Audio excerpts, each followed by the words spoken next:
compression. While we have talked much about meaning in terms of cause and effect, there are other types of meaning, interdependence.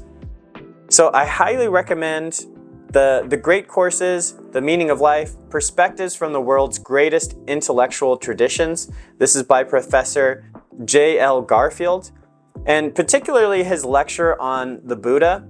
He's like a Buddhist scholar, excellent, but the below is a reference from his lecture 34 on His Holiness the Dalai Lama the 14th. And the Buddhist tradition is definitely interesting in how they think about interdependence.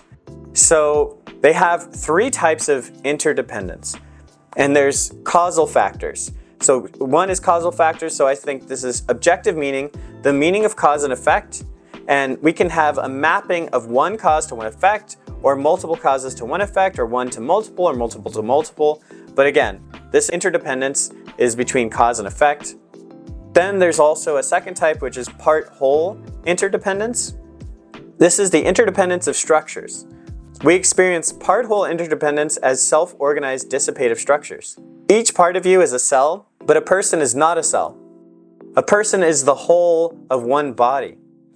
We have an influence on each cell, and each cell has an influence on us. Much of this interdependence is a function of how our bodies are organized. The influence is about energy flow. How you breathe changes the function of your cells. Top-down control is the whole influencing the parts. Bottom-up control is the parts influencing the whole. You can hold your breath, top-down, but your cells will send hunger for air, bottom-up. So we are not just one person, we are part of a lower and higher levels of systems. And in ecosystems, as the complexity increases, the parts become more dependent on the whole. So a lot of part-whole interdependence. We can think of things in terms of parts and wholes, and all those wholes could be parts of something else. But the third one is really interesting too. It's called conceptual imputation. So imputation is filling in missing data. We smooth over reality to make our processing more comfortable. Imputation works because our outcomes are still accurate or effective. Concepts are ideas.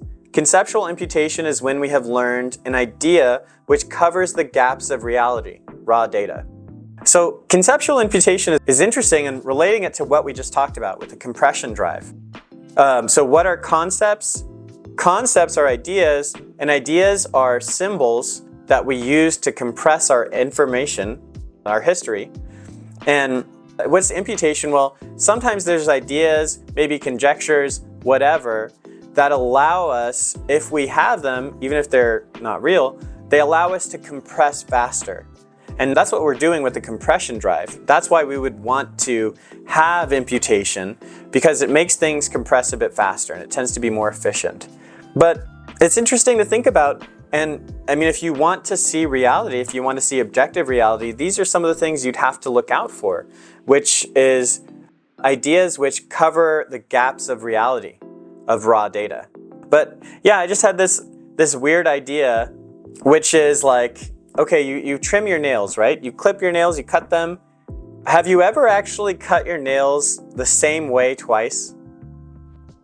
Like, no, not really. You probably never ever cut your nails the same way twice. But if I say like, oh yeah, I clipped my nails this morning, then I'm doing conceptual imputation in a way, because I'm talking about an action sequence I did, and I'm saying it's the same thing that I've done before.